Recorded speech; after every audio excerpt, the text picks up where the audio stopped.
नव नव गीत संगीतक आनंद लेबऽ के लेल हमर YouTube channel DJ Balkrishna music official के लाल बटन दबा के सब्सक्राइब करू आहे घंटी के निशान के जरूर दबाओ। बड़ा सुंदर भाव है संतोष जी के। हाय सजी गे घाट बाट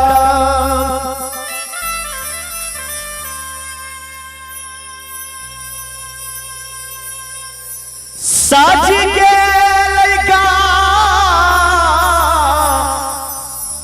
मसे परमा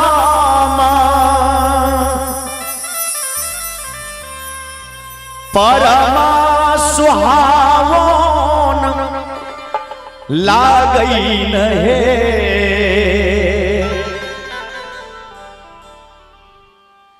ललनार साबा मिली करियो करियो पुकार से छठी छठी मैया बे करतई है ललनार साबा मिली करियो करियो पुकार रासे राना राना मैया बे करतई है।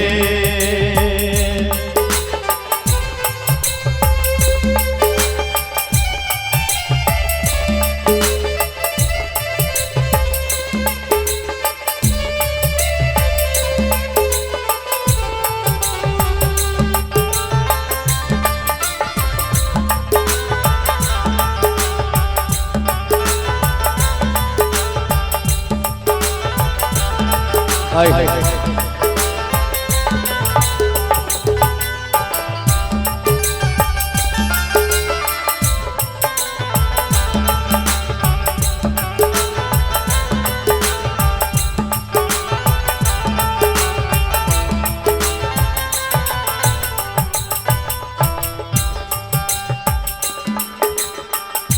के यो उठाबई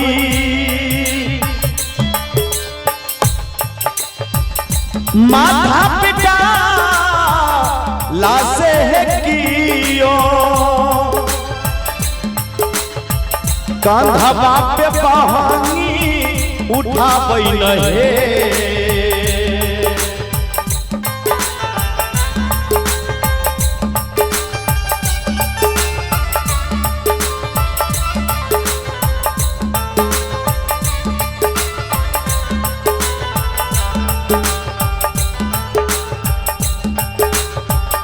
ललनार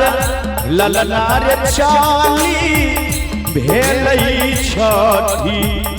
मैया के घाटा से राना राना मैया दर्शन देतई है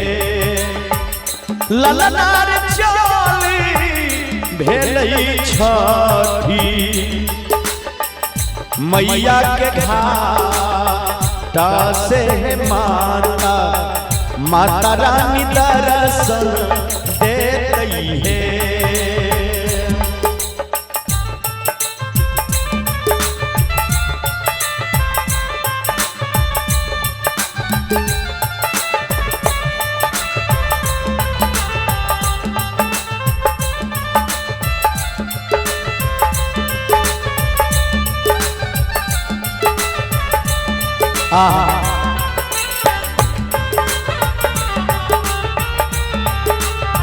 बहुत बढ़िया।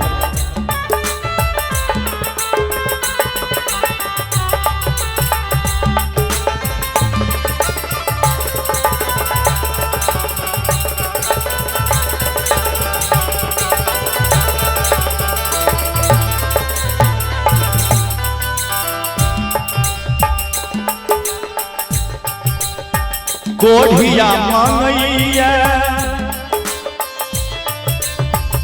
कंचन का या से है अन्हारा सजला नयना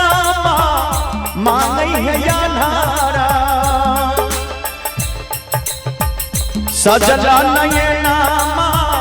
मांगई नहे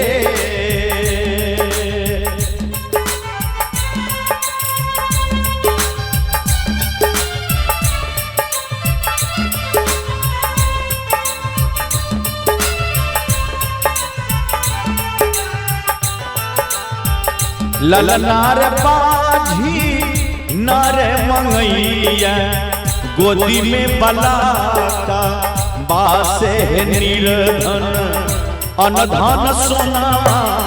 मांगई है ललनार बाझी रे मंगैया गोदी में ललाना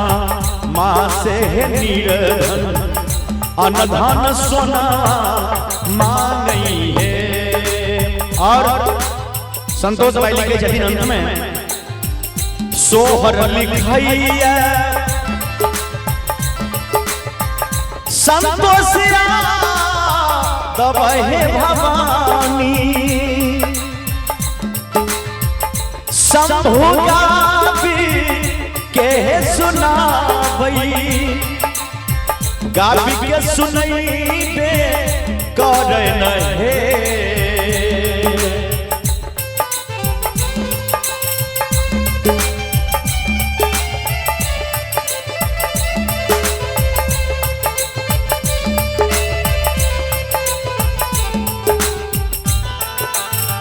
सोहर लिखैया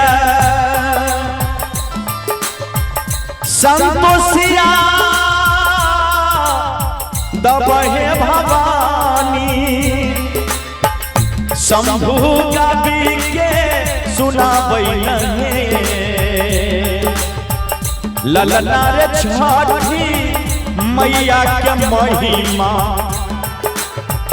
अगमय रस है सावा बरती के यास रही नहे ललनार राना मैया के महिमा अगमय रस है बरती के यास पुरैठी नहे ललनार राना माई के महिमा अगमय रासे बरती के यास पुरैठी नहे।